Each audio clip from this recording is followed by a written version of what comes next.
Good morning to all of you. कैसे हैं आप लोग? होप सो सभी अच्छे होंगे।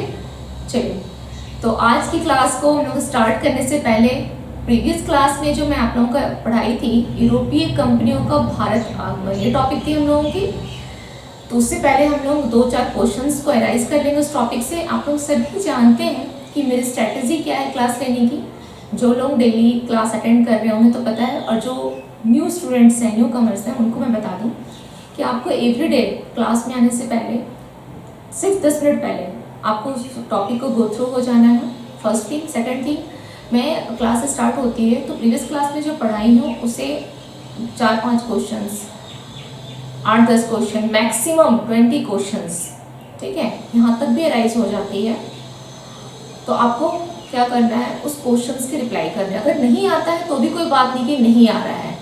इससे क्या होता है ना कि आपको खुद लगेगा कि नहीं मुझे इसे पढ़ के जाना है, अटेंड करना है, ताकि ज़्यादा से ज़्यादा अच्छा मैं रिप्लाई कर सकूँ। ये अपने आप में कंपटीशन हो जाती है, ठीक है। तो इसमें आपको बैठ के जो रट्टा मारते हैं उसकी ज़रूरत कम पड़ेगी, ओके। और क्लास में इतने टाइम्स पूछूंगी कि आपका 80% तो ऐसे कवर हो जाएगा, ठीक है। तो स्टार्ट करें, चलिए।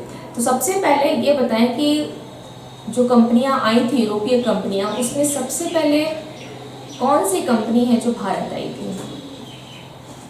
क्वेश्चन समझ में आया कि भारत जो कंपनियां आई थी, तो यूरोपीय यहाँ आए थे, व्यापारी आए थे, यूरोप के जो व्यापारी आए थे यहाँ पर, उनमें उनके आने वालों में सबसे पहले कौन यूरोपीय आए थे? उस क्रम में कौन से यूरोपीय आए थे?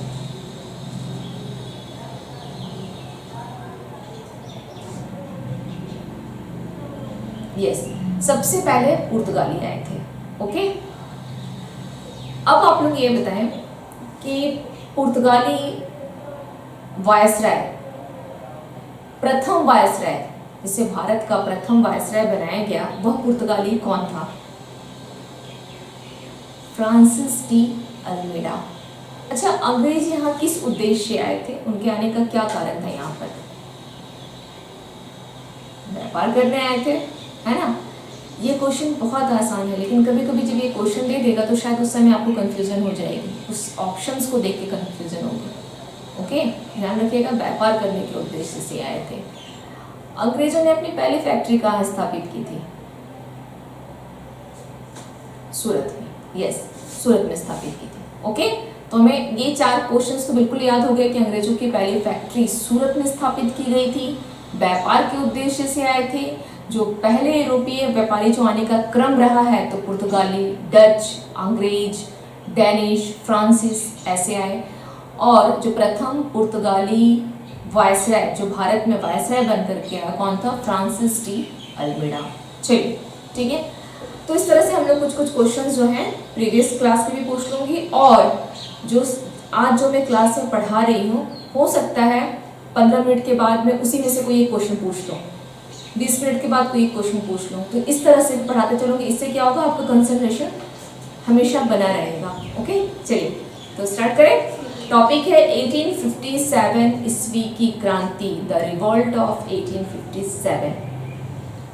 19वीं सेंचुरी में, 19वीं शताब्दी में अनेक घटनाएं हुई, लेकिन उन सभी घटनाओं में इसे एक महत्वपूर्ण घटना बोला जाता है। क्यों? मैं कारण की बात नहीं कर रही हूँ, सिर्फ मैंने पूछा है क्यों, वाई, क्यों इसे बोला जाता है।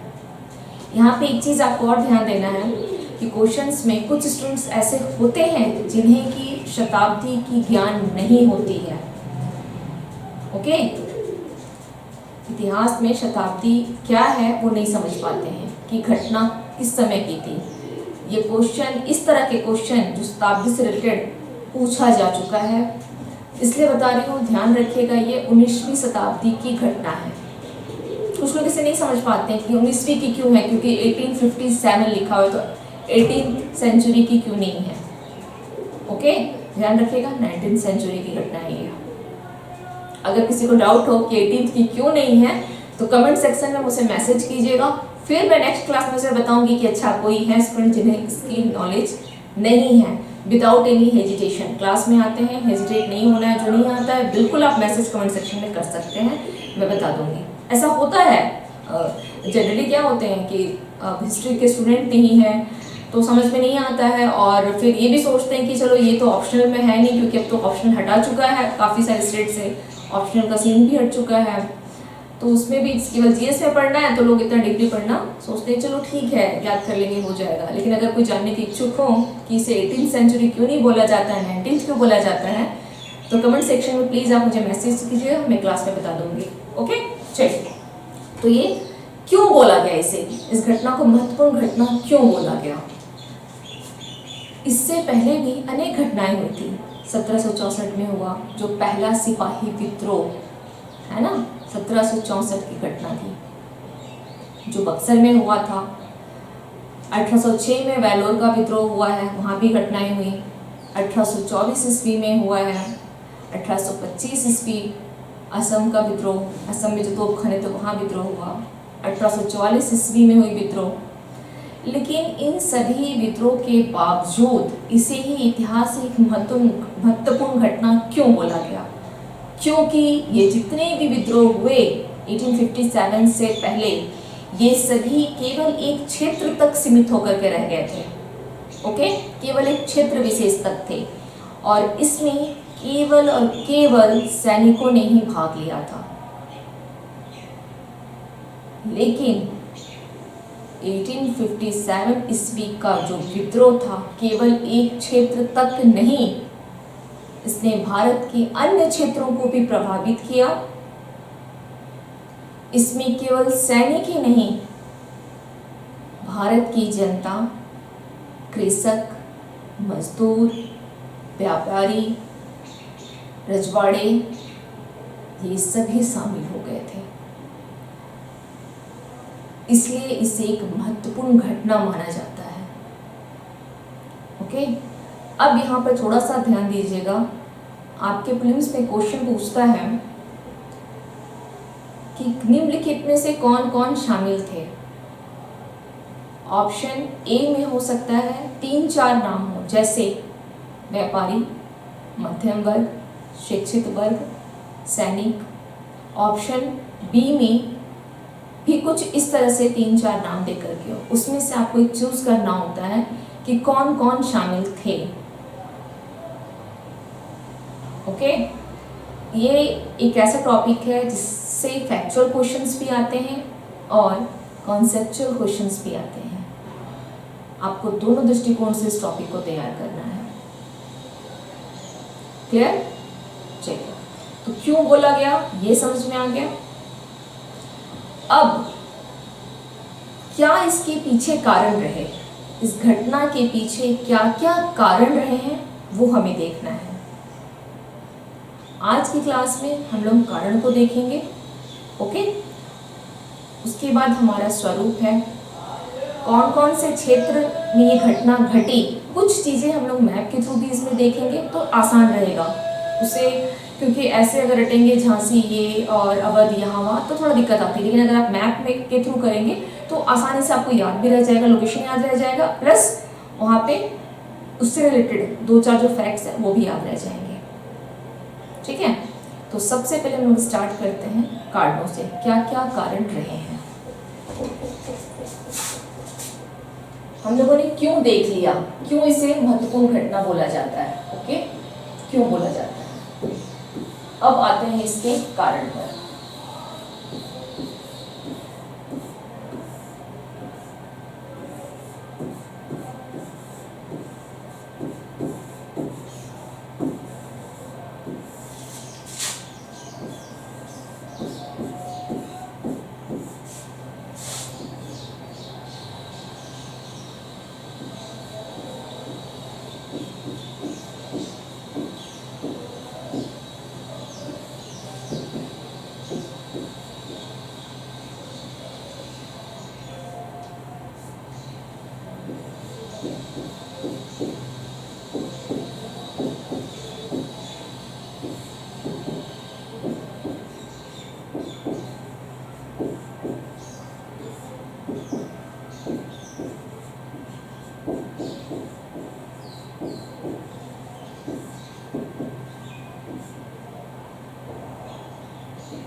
राजनीतिक कारण, प्रशासनिक कारण, सामाजिक कारण, धार्मिक कारण, आर्थिक कारण, सैन्य कारण, तात्कालिक कारण, ये सभी कारण रहे हैं। सबकी भूमिका रही है 1857 ईस्वी की क्रांति के घटित होने में।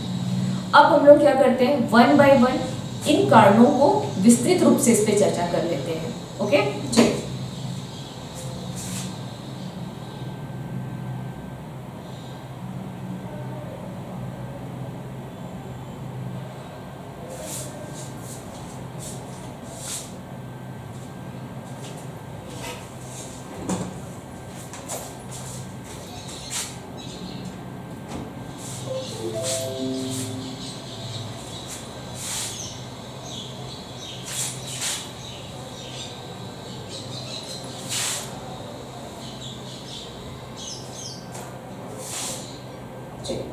तो इस क्रांति के घटित होने में फर्स्ट कारण वो है राजनीतिक कारण, पॉलिटिकल कॉजेज। 1757 से लेकर 1857 ईस्वी तक, क्योंकि अंग्रेजों का जो ठीक है पहले तो व्यापार करने के उद्देश्य से आया था, लेकिन जब वो राजनीति में जो प्रवेश करने लगे हैं तो उसका समय कुछ 1757 से स्टार्ट होता है। ओके, तो इन 100 वर्षों में उन लोगों ने क्या किया, बल हो, छल हो, किसी भी तरीके से, है ना, बल छल प्रपंच के द्वारा उन लोगों ने अधिक से अधिक भारतीय जो क्षेत्र थे उनको अंग्रेजी जो साम्राज्य था उनका, उसमें उन्होंने मिला लिया। अब इस मिलाने के क्रम में उन लोगों ने काफ़ी प्रयास किया। उनके प्रयास में जितने भी राजवंश थे, रजवाड़े थे, वो क्या हो गया, उन सब का सफाया हो गया उनके इस प्रयास में। जो बचे कुचे थे उनको उन लोगों ने क्या किया, कठपुतली की तरह यूज किया, जब चाहा गद्दी पे बैठाया, जब चाहा गद्दी से हटा दिया।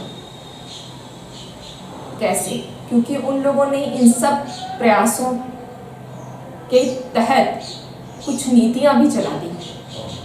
प्रयास तो किया, अप्रत्यक्ष रूप से उन लोगों ने बहुत हद तक इसे अपने क्षेत्र में कब्जा करने को लोगों ने कोशिश भी किया जो प्रयास कर रहे थे। लेकिन अगर नीति लागू होती है तो क्या होती है, वो डायरेक्ट आप किसी पे थोप सकते हैं। और इन लोगों ने क्या किया, जैसे सपोज एक ऐसा समझिए, यूपीपीसीएस का प्री का एग्जाम है मई में, हम सभी जानते हैं। अगर डेट नहीं आती तो स्टूडेंट्स के मन में क्या होता है, एग्जाम है, हो जाएगा, कर लिया जाएगा, इतना ध्यान नहीं देते हैं। लेकिन अगर डेट आ जाए तो क्या होता है, नहीं पढ़ना है, सब कुछ तैयार करना है, स्ट्रेटेजी कुछ ऐसी है, रूम में बड़े बड़े टाइम टेबल लग जाते हैं, है ना, मतलब आपके ऊपर एक प्रेशर बना रहता है। क्यों, क्योंकि डेट आ गया है। तो उसी तरीके से जब नीति लागू हो गई तो ये भारतीयों के ऊपर भी एक प्रेशर बन गया, अंदर अंदर इन्हें गुस्सा तो आ ही रहा था।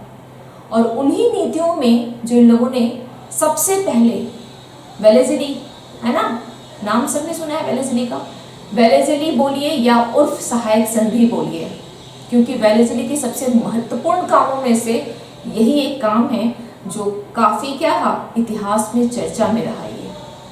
ओके, आपके प्रीलिम्स में भी ये क्वेश्चन पूछता है। हाँ, एक चीज़ और ध्यान रखिएगा कि टॉपिक में जैसे जैसे सच में कुछ पढ़ रहे हैं और हमें लगा कि नहीं वेलेज़ली का नाम आ गया तो उसके साथ सहायक संधि आ गई, प्रीलिम्स का क्वेश्चन होता है, फैक्ट्स में पूछ लेता है कि सहायक संधि को किसने लागू किया था, वेलेज़ली ने किया था। कब किया था, 1799 ईस्वी में। ओके, तो जब हम राजनीतिक कॉजेस को पढ़ रहे हैं तो उसमें क्या होता है, उसकी जो कुछ नीतियां जो उसमें आई तो उसमें एक था वेलेज़ली की सहायक संधि। इसके द्वारा उसने क्या किया, अधिक से अधिक क्षेत्रों को अंग्रेजी साम्राज्य में मिला लिया। इससे जो देसी शासक थे वो उनको क्या हो गए, असंतोष की भावना अपने लगी, क्योंकि इन लोगों ने तो उनका स्वतंत्रता का ही वो बोल सकते हैं कि एक तरह से अपहरण कर लेना, उनका शोषण करना। तो इनके मन में जो है वो आग के जो है कहते हैं ना कि वो प्रज्वलित होना शुरू हो चुका था। ठीक है, अब इसमें घी का काम और किसी ने कर दिया, घी डालने का काम किसी और ने कर दिया। वो कौन सी नीति थी, डलहौजी की नीति थी। डलहौजी की भी 3 नीतियां, अगर ज्यादा याद रहे तो 3 पॉइंट्स याद रखिएगा, गोद निषेध, कुशासन, पद एवं पेंशन को समाप्त करना। ओके, हम यहाँ पर देखेंगे जो अंग्रेजों की साम्राज्य विस्तार की नीति है, इसमें आप यहाँ पर ये चीज ऐड कर सकते हैं। यहाँ पे मैं लिख दे रही हूँ, थोड़ा सा पीटी को भी देखते हुए चलिए कि कुछ कुछ पॉइंट्स होंगे तो उससे क्या होगा, आपको ये एग्जाम में काम आ जाएगा, है ना। केवल ज्यादा नहीं, क्योंकि यहाँ पे कॉन्सेप्ट ही पूछेंगे तो कॉन्सेप्ट के सारे पॉइंट्स जो है वो ध्यान रखिएगा। ध्यान किस सेंस में रखना नहीं है, समझना है, इसे रखना नहीं। इस टॉपिक को, इतिहास क्या है, केवल एक कहानी है, कुछ पहले चीजें घटित हुई है, हमें उसे पढ़ना है, सुनना है ना, सुन के बस याद रख लेना है। अच्छा, ऐसा विद्रोह हो गया, क्या हो गया था पहले ऐसा जो 1857 में इतना बड़ा विद्रोह हो गया, क्या हुआ था, तो देखते हैं कि क्या हुआ था। तो वेलेस्ली ने क्या किया, सहायक संधि ले आया कि हम आपकी हेल्प करेंगे, लेकिन हमारा पूरा खर्चा जो है सेना का आपके खर्चे पे रहेगा, है ना। लेकिन ये तो सिर्फ उनकी मौखिक बातें थी, जो ये यहाँ के लोगों को क्या कह रहे थे, बेवकूफ बना रहे थे। उनके पीछे उनका क्या सबसे जो उद्देश्य क्या था कि नहीं, हमें अधिक से अधिक क्षेत्रों पे कब्जा कर लेना है, ओके, अपने साम्राज्य में मिला लेना है। तो अंग्रेजों की जो साम्राज्य विस्तार की नीति है, इस नीति के तहत आप लोग लिख सकते हैं वेलेस्ली की सहायक संधि।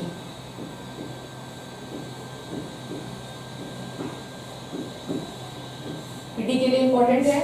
इसे एक आप कह सकते हैं कि इसे एडिशनल फैक्ट में भी ले सकते हैं, वेलेस्ली की सहायक संधि।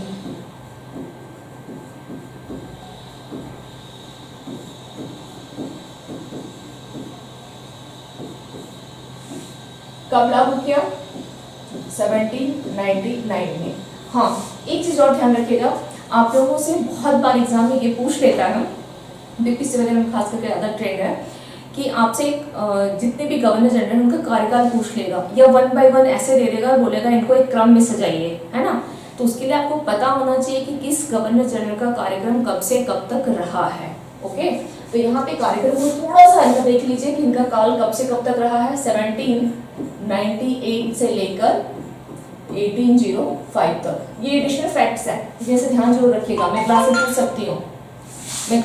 पूछ सकती हूँ, ओके। क्लास हो सकता है एंड होते होते तक मैं इसे रिपीट कर दूं, पूछ लूं, तो ध्यान रखिएगा इसे। और ऐसे अगर इसे आप ऐसे याद करने की कोशिश करेंगे ना, डलहौजी का काल ये था, रिपन का ये था, लेटन का ये था, तो वैसे याद नहीं रह पाएगा। लेकिन अगर इस तरीके से याद रखेंगे, कोई किसी घटना के साथ जोड़ के देखेंगे तो आसानी से आप याद रख लेंगे, ओके। चलिए, तो वेलेस्ली की सहायक संधि हो गई। मैंने कहा कि इसकी इस नीति में, है ना, जो उन लोगों के अंदर तो प्रज्वलित अग्नि शुरू हो गई थी होना उनके अंदर अंग्रेजों के प्रति, लेकिन जो मैंने कहा कि आग में घी डालने का काम किसने किया, तो डलहौजी की नीति। तो डलहौजी की नीति कौन सी रही है,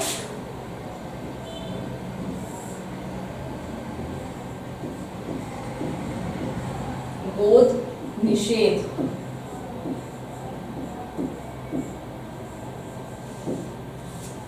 ठीक है, ये नीति। सवाल ये पूछा जाए कि ये नीति कब लागू हुई थी, गोद निषेध नीति कब लागू हुई थी और किसके द्वारा लागू की गई थी। मैं आप लोगों से फैक्चुअल भी बताते चल रही हूँ। गोद निषेध नीति कब, 1848 में, ओके। किसके द्वारा, डलहौजी के द्वारा। डलहौजी का कार्यकाल कब से कब तक रहा है, 1848 से 56 ईस्वी तक, 1848 से 56 ईस्वी तक। वेलेस्ली का कार्यकाल कब से कब तक था, वेलेस्ली का,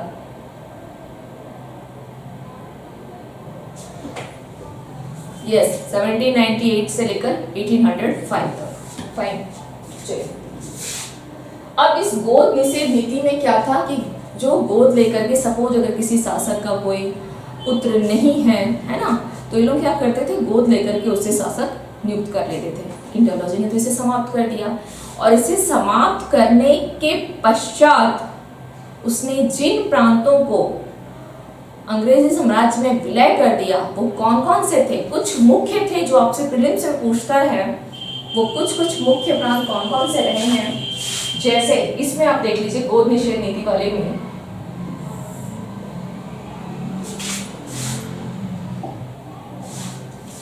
सतारा,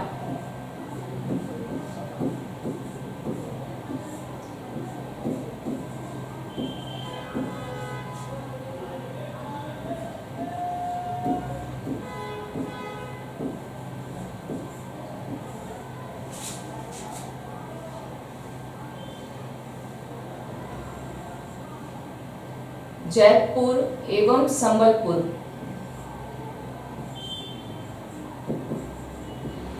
दोनों अलग अलग स्थान है, ठीक है, दोनों अलग अलग स्थान है, जयपुर एवं संबलपुर।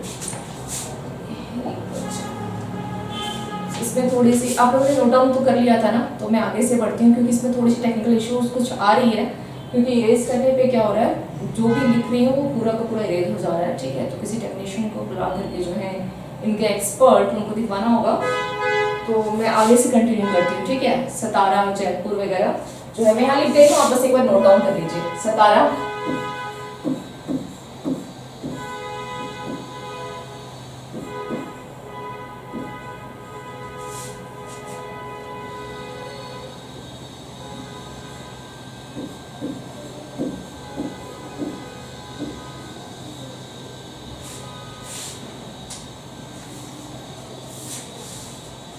अच्छा शो हो रहा है कि नहीं, ये शो हो रहा है कि नहीं,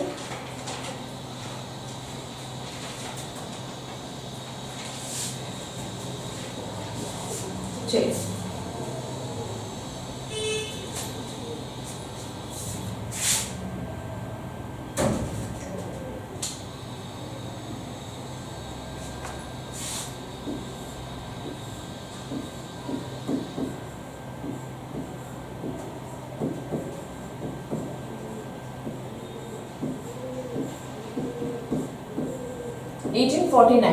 ओके, सतारा 1848, जयपुर एवं संबलपुर 1849,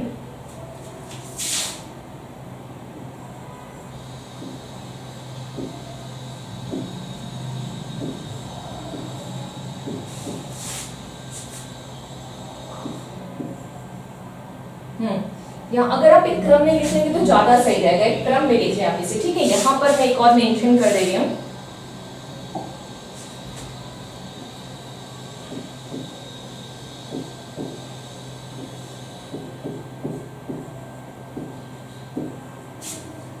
उदयपुर,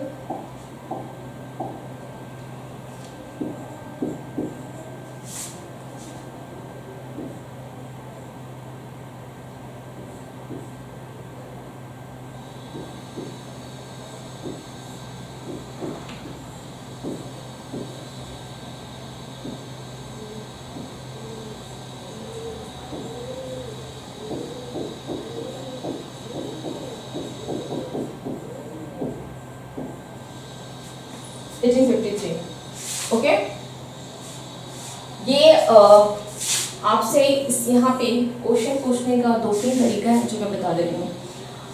एक क्वेश्चन आपसे यहाँ पे इस तरीके से पूछ सकता है कि निम्नलिखित में से किसे शामिल नहीं किया गया था, ओके, किसे शामिल नहीं किया गया था। तो आपको क्या करना है, ये जो 5 6 नाम 7 नाम आप देख रहे हैं इसे आपको बिल्कुल याद कर लेना है, ठीक है। दूसरा क्वेश्चन पूछेगा किस ईस्वी में किसे शामिल किया गया था।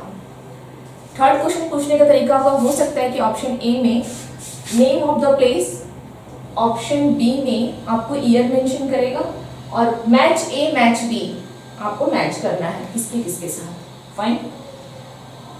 यहाँ पे ये भी क्वेश्चन बन सकती है जो अभी तक नहीं पूछा गया है, जैतपुर कहाँ है, बताएं जैतपुर कहाँ है।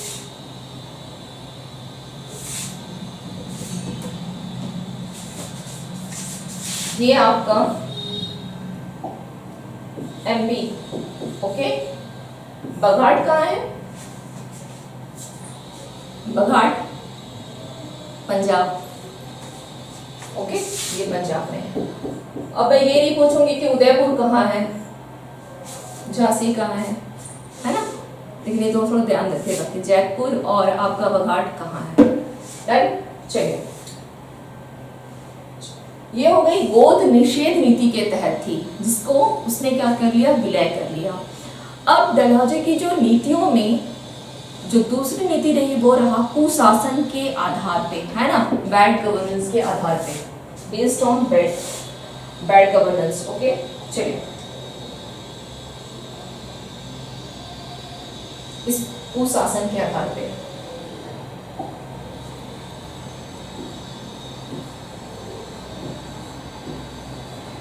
अब सवाल यहाँ ये आता है कि एक कुशासन की जो आधार को माना गया तो इससे कब लागू किया गया था?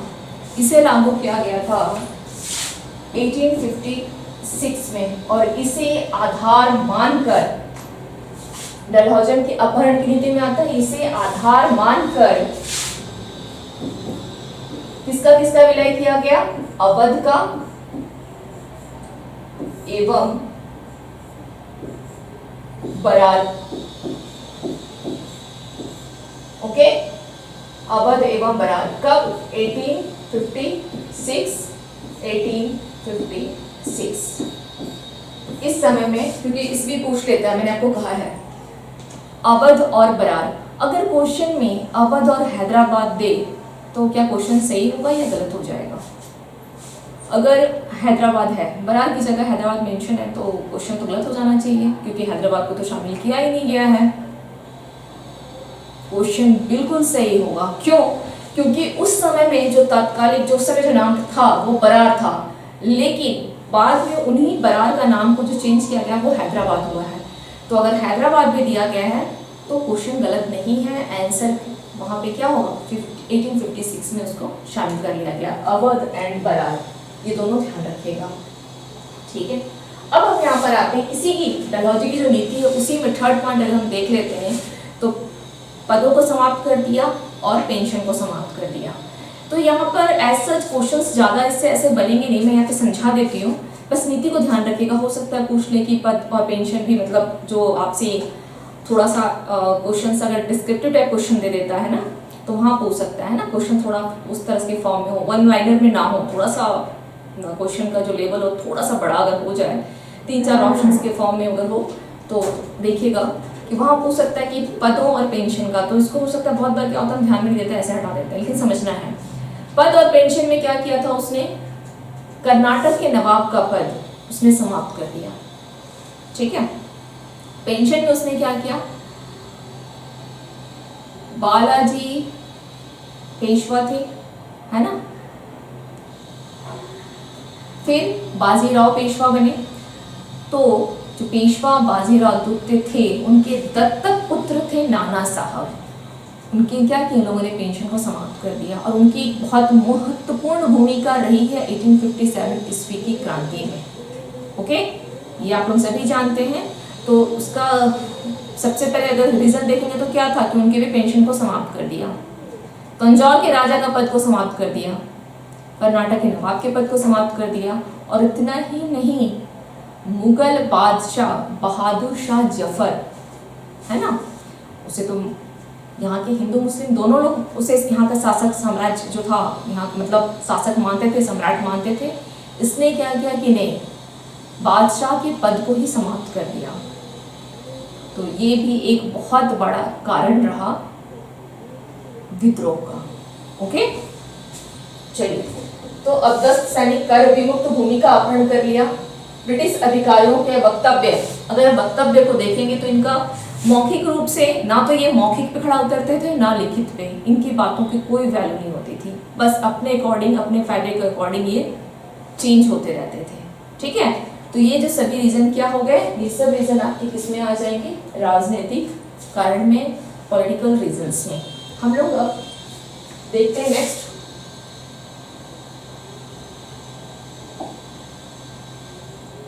प्रशासनिक रीजन क्या थे, एडमिनिस्ट्रेटिव कॉजेज क्या क्या रहे हैं।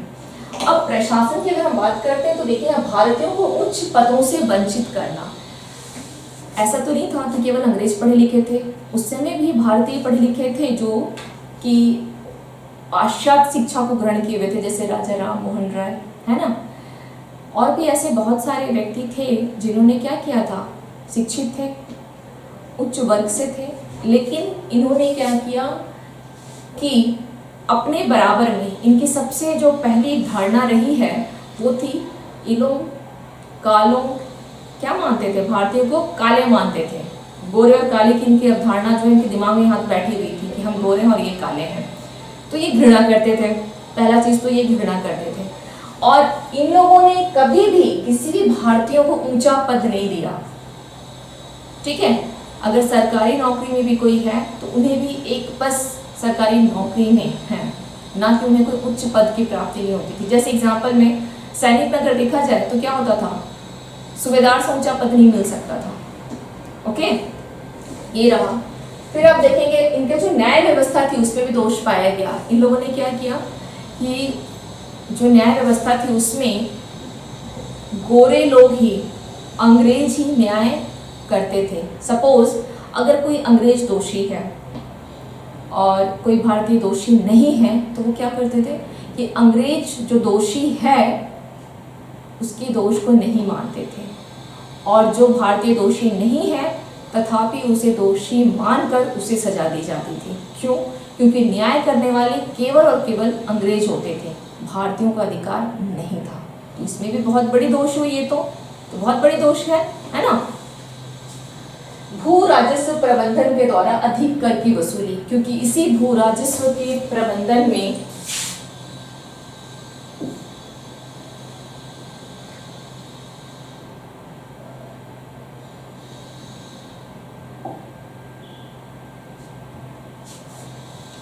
क्या क्या लाया गया था? अस्थायी बंदोबस्त,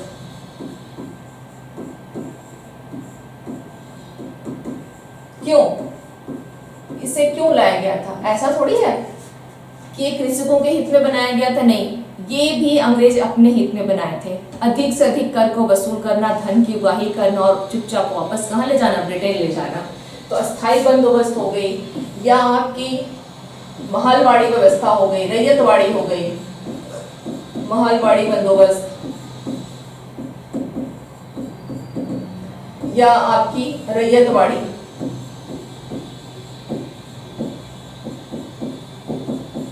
ये सभी के सभी किसके द्वारा बनाए गए? ये सॉरी, ये बाय मिस्टेक मैंने कहा ना बोर्ड का प्रॉब्लम है, वो क्लोज की तो सारा वो क्लोज हो गया। चलिए मैं एक्सप्लेन कर दे रही हूँ। तो अस्थायी बंदोबस्त ये सभी किसके देन थी? ये सब भू राजस्व बंदोबस्त के तहत किया गया, लेकिन केवल और केवल अंग्रेज अपने लिए किए थे। ठीक है, फिर देखेंगे जागीरों की जब्ती, इनाम कमीशन का गठन किया गया। कब?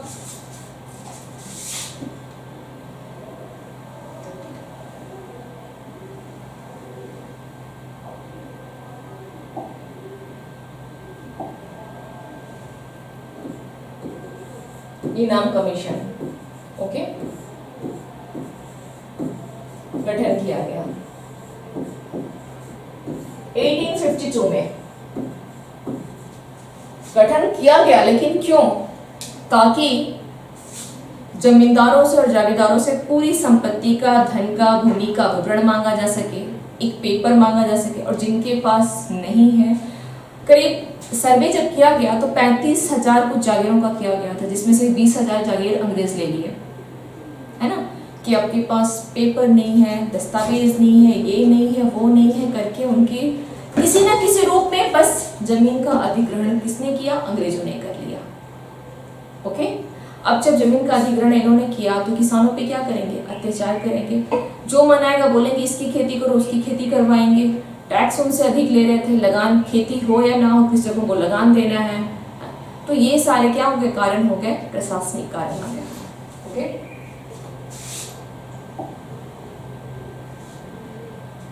अब हम देखते हैं सामाजिक कारण। सामाजिक कारण में अगर हम देखें तो सबसे पहले हम क्या देखेंगे कि यहाँ पर जो सामाजिक कुरीतियां थी उनको दूर करने की दिशा में बहुत सारे कदम उठाए गए थे। लेकिन तत्काल जो उस समय समाज बना हुआ था, रूढ़िवादी समाज था, उसमें एक विचार बनी हुई थी कि नहीं, ये लोग जो सती प्रथा को हटा रहे हैं, सती प्रथा को समाप्त करना। 1829 ईस्वी में क्या किया गया था?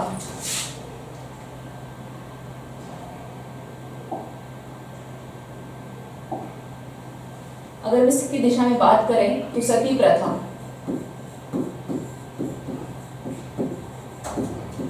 बाल विवाह,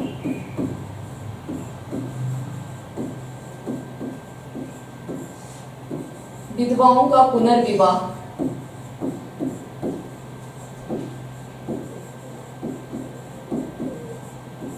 है ना, इस तरह की अनेक कुरीतियां समाज में विद्यमान थे। लेकिन रूढ़िवादी समाज था तो उनको क्या लगता था कि ये सही है, जो ये चल रहा है ये बिल्कुल सही है, कहीं गलत। इसलिए आज हम लोग ऐसा सोच रहे हैं ना कि नहीं, ये सती प्रथा हटके बहुत सही हुआ, लेकिन तत्कालिक मांग में क्या थी, ये बहुत गलत हुआ।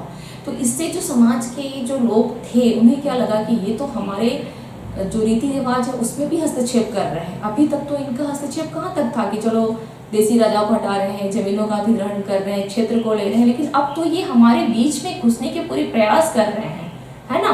समाज में हमारे रीति रिवाजों को भी बदल रहे हैं। और उसी समय ये भी था कि ईसाई धर्म का भी प्रचार हो रहा था। इन्हें लग रहा था कि नहीं, ये शायद हिंदुओं को कन्वर्ट कर देंगे। तो इन लोगों ने बहुत विरोध किया। इनका क्या था, अंदर ही अंदर उस चीज़ को लेकर के बहुत आक्रोश हो रहा था, बहुत इन्हें गुस्सा आ रहा था कि नहीं ऐसा क्यों कर रहे हैं। और ये सब जो कारण थे ये क्या हो रहे थे, एक लावा की तरह जो है दबता जा रहा था और अचानक ज्वालामुखी बन के फूट पड़ा था विद्रोह, है ना। तो उन्होंने क्या किया, सती प्रथा। हाँ, अब सती प्रथा में क्या करना है आपको, यहाँ पर थोड़ा एक हिस्ट्री लिख लेना है। और किसने इसको समाप्त किसने किया था, कौन था, लॉर्ड विलियम बेंटिक के द्वारा। सहयोग राजा राम मोहन राय का रहा है। लेकिन हम लोग यहाँ पे क्या पढ़ रहे हैं, विद्रोह पढ़ रहे हैं, अगेंस्ट पढ़ रहे हैं। थोड़ा सा बस यहाँ पे ध्यान देंगे कि बेंटिक गवर्नर जनरल कौन थे, बेंटिक के द्वारा इसको बेंटिक। ओके, अब एक चीज और ध्यान रखिएगा, इनका कार्यकाल कब से कब तक रहा, 1828 to 35 इनका कार्यकाल रहा है। वेलेस्ली का कार्यकाल कब से कब तक था, 1798 से लेकर 105 तक, 1805 तक। ओके, डलहौजी का यस 1848 से लेकर 56 ईस्वी तक, ठीक है। एंड लॉर्ड विलियम बेंटिक की 1828 से लेकर के 35 ईस्वी तक। इन्होंने सती प्रथा को समाप्त किया। बाल विवाह समाप्त किया गया 1829 में। विधवाओं का पुनर्विवाह किसने स्टार्ट किया था, कैनिंग ने। कब स्टार्ट किया, 1856 में। ये सभी क्वेश्चंस कल की क्लास में पूछूंगी मैं, ठीक है। ये सभी जो एडिशनल फैक्ट्स जो हैं इसको कल की क्लास में पूछूंगी, ध्यान रखिएगा। क्वेश्चंस आते हैं इससे, लिटरली से क्वेश्चंस आते हैं। सती प्रथा में एक और पूछता है नियम, किस नियम के तहत था वो, ठीक है। तो धारा जो थी वो कौन सी थी, 17, धारा 17 थी, ध्यान रखिएगा। धारा में कंफ्यूज हो जाता है, 17 धारा थी उसकी, ठीक है। चलिए, ये हो गया, क्योंकि अभी मैं इसे क्लोज करूंगी तो ये पूरा का पूरा डिलीट हो जाएगा, मिट जाएगा ये, ठीक है। तो विधवा का, तो ये जो है समाज को ये क्या कर रहे थे, ये उस समय के समाज में लग रहा था कि नहीं, अंग्रेज यहाँ पर इनकी समाज में भी हस्तक्षेप कर रहे हैं, ठीक है। फिर अंग्रेजी शिक्षा का समाज पर क्या प्रभाव पड़ा, तो अंग्रेजी शिक्षा इन लोगों ने क्या किया, बोला कि नहीं, जो यहाँ किया गया कि नहीं, स्कूल में जैसे अभी है ना कि हाँ हिंदी में या क्षेत्रीय भाषा में पढ़ाई जो है मस्त करते जा रहे, तो इन लोगों ने क्या किया कि नहीं, आपको बाइबल भी स्कूल में पढ़ाना है। तो ये कहीं ना कहीं प्रभावित किया। बाइबल अगर स्कूल में पढ़ाया जाएगा, इसका मतलब क्या है, इसका साफ संकेत है कि वो लोग धर्म कन्वर्ट करना चाह रहे हैं, ठीक है। अंग्रेजी शिक्षा का प्रभाव किस रूप में पड़ा, एक तो बाइबल लेकर के चले आए, दूसरा जो वेस्टर्न एजुकेशन था, अब जैसे राजा राम मोहन ऐसे व्यक्ति थे, उन्होंने क्या किया, पाश्चात्य शिक्षा को ग्रहण किया, तभी वो भी सती प्रथा में विलियम बेंटिक का सहयोग दिए, पूरा जोर उनका था कि नहीं इसको समाप्त किया जाए, तो इसका भी प्रभाव पड़ा। तो ये भी क्या हो गया, मेन कॉजेज हो गया, क्या हो गया, सोशल सामाजिक कारण भी हो गया, सोशलिज्म जो है वो भी बहुत बड़ा कारण रहा, ठीक है। अब हम धार्मिक कारण में देखते हैं कि ईसाई धर्म का प्रचार करना। तो ईसाई धर्म अंदर जो अधिनियम बना था 1813 ईस्वी में, उसके तहत क्या किया गया था कि जो अंग्रेज जो हैं वो यहाँ पर आकर के और ईसाई धर्म का प्रचार करने को उनको छूट मिल गई थी। ये तो अधिनियम बना दिया गया, तो इससे भी लोग डर गए कि ये क्या हो रहा है हमारे यहाँ। फिर धार्मिक अयोग्यता कानून बनाया गया 1850 ईस्वी में कि अगर आप ईसाई धर्म स्वीकार कर लेंगे तो आपको अपने पैतृक संपत्ति में अधिकार मिल जाएगा, नौकरियों में आपको उच्च पद प्राप्त होगा। ये सभी एक तरह का लालच दिया जा रहा था इनको, ठीक है। ये सभी क्या करते थे, लालच दिए जा रहे थे। तो जो कि अभी मैंने कहा था आपको कि मौखिक रूप में और लिखित रूप में इनकी बातों की कोई वैल्यू नहीं थी, सिर्फ अपना स्वार्थ था इनका। अपने स्वार्थ के कारण ही ये लोग केवल भारतीयों का यूज करते रहे। बहुत सारे ऐसे कारण अभी आपको और मिलेगा, जैसे अब आप यहाँ देखेंगे आर्थिक कारण कि कुटीर उद्योगों का इन लोगों ने नाश कर दिया, मुक्त व्यापार की नीति लाए, यहाँ से जो भी क्या किया कि नहीं, किसानों को बोला कि तुम्हें और इसकी खेती करनी है, इसकी खेती करनी है, अपनी ज़रूरत के हिसाब से। मैंने बताया था आपको, अपनी ज़रूरत के हिसाब से इन लोगों ने इनसे खेती करवाया और एक मजदूर की तरह इनका जो उचित मूल्य होता था खेती का वो भी इन्हें नहीं मिलता था।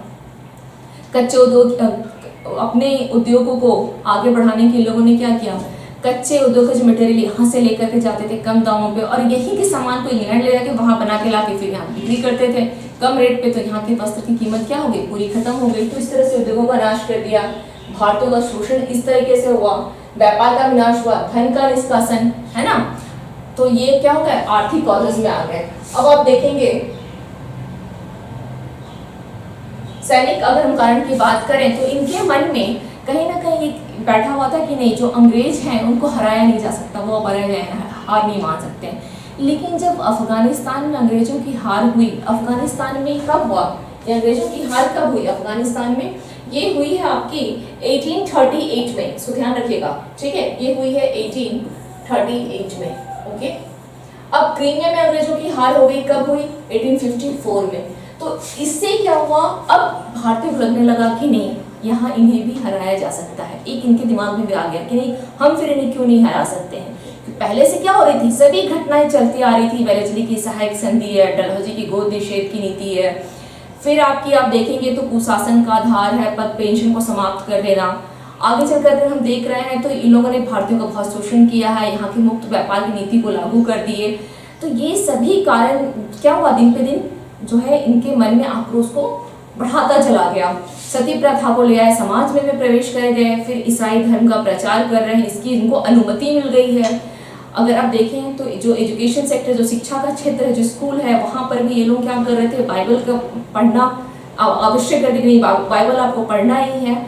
ये सभी कारण जो हैं क्या हो गए, इस विद्रोह के सब मुख्य कारण हो गया।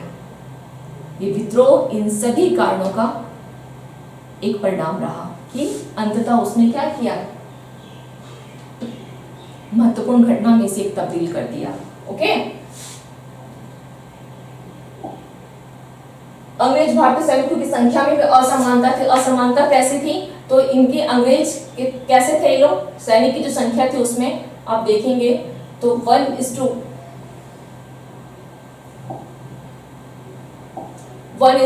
का रेशियो था, ठीक है, अंग्रेजों भारतीय सैनिक। लेकिन संख्या में ये क्या थे, इतनी असमानता थी। लेकिन अगर आप देखें पदोन्नति के अवसर किसको थे, अंग्रेज को थे। सैनिकों के वेतन में भी संख्या में वो ज्यादा है लेकिन वेतन उनसे बहुत कम मिलता था। उन्नति की बात करें तो उनको ही, ये तो सैनिक तो जो सूबेदार से ऊपर जा ही नहीं सकते थे, है ना। अगर इन्हें 7 रुपए मिल रहा है तो उन्हें 70 रुपए मिल रहा है, 70 से भी शायद कहीं ज्यादा। और सैनिकों के साथ दुर्व्यवहार भी किया जाता था। जैसे आप देखेंगे 1764 में जो बक्सर का युद्ध हुआ, वो भारत का पहला सिपाही विद्रोह था, ठीक है। उसमें क्या हुआ, हेक्टर मुनरो की जो सेना की एक बटालियन थी वो जाकर के मीर कासिम से मिल गई थी। फिर भारत का पहला जो धार्मिक सिपाही में जो धार्मिक विद्रोह हुआ, धर्म को लेकर के हुआ, वो था आपका वेलोर का मठ विद्रोह। वेलोर मठ में जो विद्रोह हुआ, क्यों हुआ था, एक्चुअली वहां पे बोला गया कि आपको पगड़ी और तिलक नहीं लगाना है, और उसकी स्थान पे आप लोगों ने देखा होगा मूवीज वगैरह में या अंग्रेजों का ऐसे बहुत सारे टीवी, आजकल तो खैर ये सब चीजें बहुत एक आम हो गई है कि हर जगह आप कहीं भी कुछ देखना चाहे तो मिल जाएगा। तो अंग्रेज जो टोपी लगाते थे उसमें एक तुर्रा और एक पंख होता था। तो उनका कहना था कि आप टोपी लगाओ, लेकिन उसमें जो तुर्रा और पंख होता था वो गाय और सूअर की चर्बी से बनी होती थी। तो इसका क्या हुआ, उन लोगों ने विरोध कर दिया और जाकर के मैसूर के राजा का पताका फहरा दिए। फिर इसी तरीके से आप देखेंगे 1824 ईस्वी में जो 47वीं जो रेजिमेंट के सैनिक थे उन लोगों ने विरोध कर दिया बर्मा जाने से। क्यों, क्योंकि समुद्र पार करके जाना था और ये इनके धर्म के विरुद्ध था। तो इस तरीके से फिर 1854 ईस्वी में डाकघर का अधिनियम आ गया, है ना। डाकघर अधिनियम, ये जितने भी पॉइंट्स है ना, अगर आप लोगों को लगे कि नहीं एक इसकी भी पीपीटी के थ्रू आपको देना है तो आप मुझे कमेंट सेक्शन में मैसेज कीजिएगा, मैं आप लोगों को पीपीटी के थ्रू ही इसको भी मतलब दे दूंगी, ठीक है, जिससे आप लोगों को पढ़ने में आसानी हो जाएगी। एक्चुअली आज थोड़ा सा टेक्निकल इश्यूज है जिसके कारण बोर्ड में अगर कुछ लिख भी रही हूँ तो वो थोड़ा सा अगर मिटाना चाहो तो पूरा हट जा रहा है, ओके। तो डाकघर का अधिनियम है। अब इस पहले क्या था, सैनिक को निःशुल्क इसकी सेवा मिलती थी, अब इस ये भी खत्म कर दिया गया। फिर 56 में कैनिंग ने क्या किया, वहां पर जाकर के उसने बोला कि सैनिक का जो बहुत सिंपल सा एक भर्ती का नियम लाया कि नहीं, बंगाल के सैनिक को अगर वो बोले कि यहाँ जाना है समुद्र पार करके तो वहाँ उन्हें जाना है, मतलब उनके ऊपर ही थोप दिया गया ये अधिनियम ला करके, जो कैनिंग के द्वारा लाया गया था। तो ये सभी कॉजेस क्या किए, सैनिकों को भी बहुत ज़्यादा मतलब कि नहीं बहुत हो गया, अब बर्दाश्त से ये बाहर है। और इनमें अगर बोला जाए तो वो क्रीमिया के युद्ध से क्या हुआ, इनका जो बैठा था कि ये हार नहीं सकते हैं वो भी कहीं ना कहीं इनका क्लियर हो गया। अब क्रीमिया का युद्ध हुआ 54 ईस्वी में, इनका कब हुआ 56 ईस्वी में, है ना। इसमें जो नियम ला दिए कि नहीं बंगाल के बाहर भी जाओ, बंगाल की सेना के भी बहुत सारे, उसमें क्या थे सबसे ज्यादा ब्राह्मण और राजपूत थे, तो धर्म को लेकर के था कि हमें बाहर जाना पड़ेगा, तो उन लोगों ने विरोध। और इन सब जब ये आग की लपट लगी हुई थी तो उन्हीं लपटों में चिंगारी का काम किया एनफील्ड राइफल ने, जो तात्कालिक परिणाम था इसका, तात्कालिक एक हम बोल सकते हैं कारण था, परिणाम तो नहीं बोल सकते इसे, कारण, तात्कालिक कारणों में रहा एनफील्ड राइफल, जिसमें जो कारतूस लगी थी होती थी उसको मुंह से खींचना होता था, और वो कारतूस किसकी बनी होती थी, जो ग्रीस होता था वो किसकी बनी होती थी, गाय और सूअर की चर्बी की। इससे क्या होते थे, हिंदू का भी धर्म भ्रष्ट और मुस्लिम्स के भी धर्म भ्रष्ट होते थे। तो उन लोगों ने बोला कि नहीं अब बस करना है, और शुरू हुआ क्या, विद्रोह। ठीक है, जिसके कल की क्लास में हम स्वरूप किन किन क्षेत्रों में हुआ, मैप, परिणाम, कौन कौन इसमें शामिल थे और किन लोगों ने भाग नहीं लिया। ओके, ये क्वेश्चंस आपके आते हैं, तो इस पे कल की क्लास में हम लोग चर्चा करेंगे। कोई डाउट्स हो कमेंट सेक्शन में आप लोग मुझे मैसेज कीजिएगा। ओके, तो मिलते हैं कल। Thank you to all of you.